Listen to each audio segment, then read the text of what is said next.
حضرت ہود علیہ السلام حضرت ہود علیہ السلام قوم عاد سے تعلق رکھتے تھے۔ آپ علیہ السلام عاد ہی کے شریف اور نیک گھرانے میں پیدا ہوئے۔ حضرت ہود علیہ السلام اللہ کی طرف سے قوم عاد کو سچائی کا راستہ دکھانے کے لیے بھیجے گئے تھے۔ عاد کی قوم گمراہی میں مبتلا تھی، طرح طرح کے برے کام کرنا، ظلم زیادتی اور لوٹ مار کرنا ان کی عادت بن چکی تھی۔ خاص کر کمزور طبقہ ان کے ظلم و زیادتی کا شکار تھا۔ غریب کاشتکاروں کی زمینیں اور ان میں پیدا ہونے والے اناج مار دھاڑ کر چھین لیا کرتے تھے۔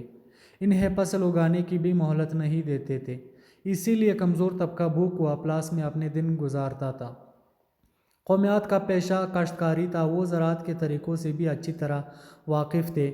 ان کے علاوہ پہاڑ کی چٹانیں کاٹ کر ان کی پتھروں سے مضبوط عمارتیں بناتے تھے، پہاڑ کے غاروں میں بھی رہتے تھے، پتھروں سے شکار کرتے تھے، جانوروں کو آگ میں بھون کر کھاتے تھے۔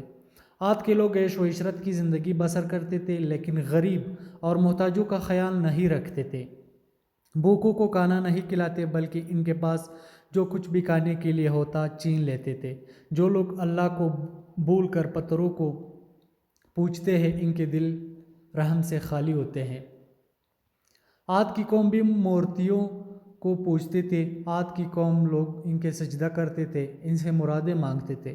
حضرت ہود علیہ السلام اللہ کے نبی تھے، وہ بت پرستی سے روکتے تھے، ظالموں کو ظلم کرنے سے روکتے تھے۔ ایک طرف بلاتے آپ اپنی قوم سے کہتے تھے، اے قوم، اللہ ہی کی عبادت کرو، اس کے سوا کوئی بھی عبادت کے لائق نہیں ہے۔ وہی ایک ذات ہے جس کی عبادت کرنی چاہیے، جس نے زمین اور آسمان، شجر اور حجر کو پیدا کیا ہے۔ اے قوم، تمہیں کیا ہو گیا ہے کہ اللہ کو چھوڑ کر بتوں کو پوج رہے ہو؟ ان بتوں کو پوجا سے تمہیں کچھ حاصل نہیں ہوگا، یہ تمہاری سراسر جہالت اور گمراہی ہے۔ بہتر یہی ہے تم ان بتوں سے منہ موڑ لیں اور جنہیں تم نے اپنے ہاتھوں سے بنایا ہے۔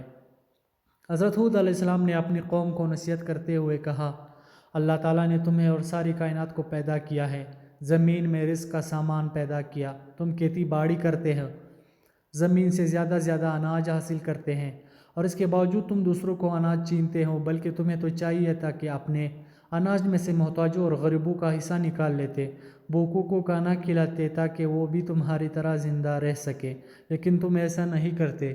جو کچھ اللہ نے تمہیں دیا ہے اس کا شکر بجا لاؤ۔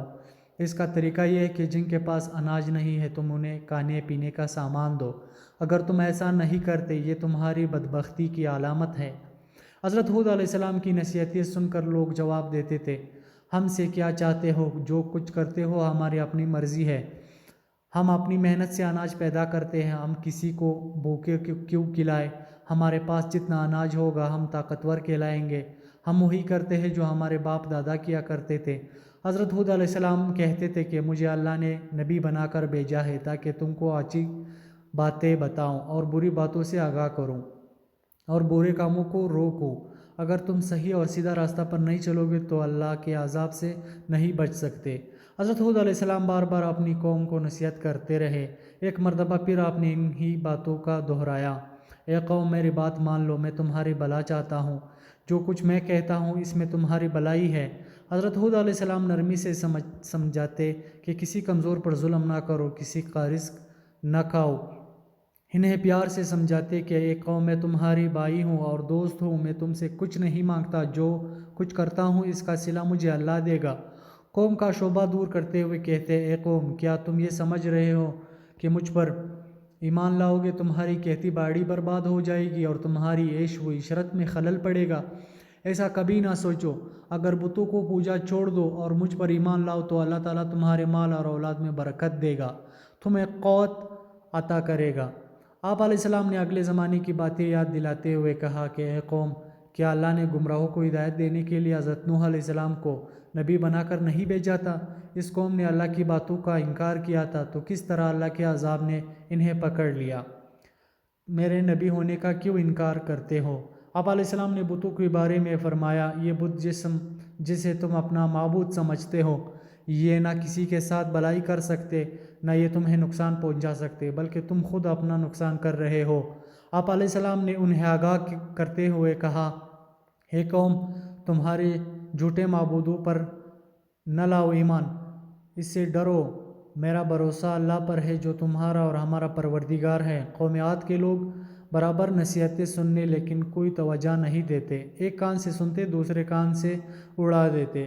ایک روز قوم عاد کے لوگ نے حضرت ہود علیہ السلام سے پوچھا کہ تم بار بار نبی ہونے کا دعویٰ کرتے ہو، تو اس کی تمہارے پاس کیا دلیل ہے؟ ہمیں دلیل دکھاؤ، ہم دیکھنا اور سننا چاہتے ہیں۔ بغیر دلیل دیکھے ہم اپنے معبودوں کو نہیں چھوڑیں گے، اور یہ بھی بتاؤ کہ جس عذاب کی بات کر کے ہمیں ڈرا رہے ہو وہ عذاب کب آنے والا ہے؟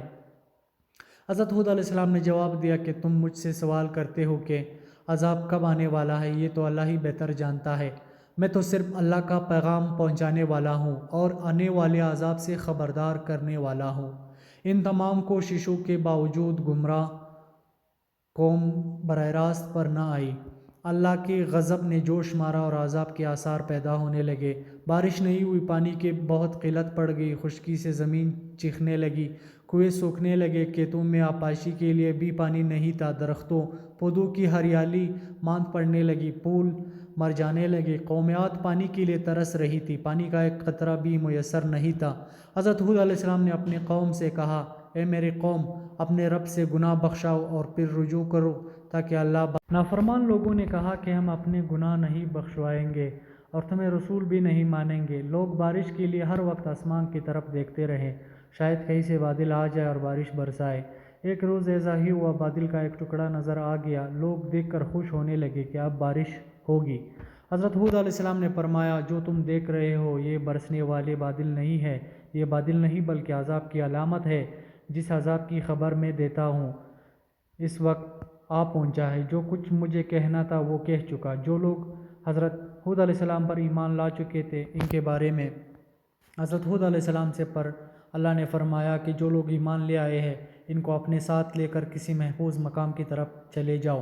چنانچہ حضرت ہود علیہ السلام ایمان والوں کے ساتھ لے کر نکل گئے۔ شہر میں اب کوئی ایماندار نہیں رہا۔ لوگوں نے دیکھا کہ آسمان پر بادل کے ٹکڑے تیر رہے ہیں، ہوائیں چلنے شروع ہو گئے۔ ہواؤں میں اتنی تیزی تھی کہ پہلے نہ کسی کان نہ سنتا کسی دیکھا تھا۔ دیکھتے ہی دیکھتے آندھی چلی گئی، یہاں تک کہ اپنا ہاتھ بھی سجائی نہیں دیتا۔ ہر طرف مٹی اور دھول اڑ رہی تھی، بڑے بڑے درخت جڑیں سے اکھڑنے لگے، ہر طرف اندھیرا چھا گیا، ہر شے ہوا میں اڑنے لگے۔ آدمی بھی نہیں ٹھہر سکتا نہ بیٹھ سکتا تھا، ہوا کے زور سے بڑی بڑی مضبوط عمارتیں بھی گر گئے، ہر طرف چیخ اور پکار کی آوازیں ہواؤں کے شور میں دب کر گر گئے۔ قوم عاد کو اپنے مضبوط مکانوں پر بڑا ناز تھا، یہ قوم مکانات زمین بوس ہو گئے، زمین پر کچھ بھی نہیں بچا۔ یہ آندھی 8 دن اور 7 راتیں چل بسی۔ جب آندھی تمہیں لاشوں کو پتہ بھی نہیں چلتا۔ عاد کی قوم نے غرور و تکبر کیا، ایک اللہ کو چھوڑ کر بتوں کو ماننے لگے، انہی سے مرادیں مانگ کرتے تھے، نبی کی باتوں کا انکار کرتے تھے۔ جب عذاب کے دن قریب آنے لگے تو اللہ نے نیک لوگوں کو بچا لیا، گمراہوں کو عبرتناک سزا ملی۔ عاد کی قوم کا صرف کتابوں میں ذکر پایا جاتا ہے۔ تباہ شدہ شہر کی کھنڈرات آج بھی درس عبرت دیکھنے کے لیے زمین پر دیکھے جا سکتے ہیں۔ حضرت ہود علیہ السلام کا مقبرہ حضرت موت مکالمہ سے 9 میل شمال کی جانب ہے۔ ان کے چاروں طرف کھنڈرات اور کتبے کثرت سے بکھرے پڑے ہیں۔ لوگ ہر سال جب کے مہینے میں اس مقبرے کی زیارت کرتے ہیں۔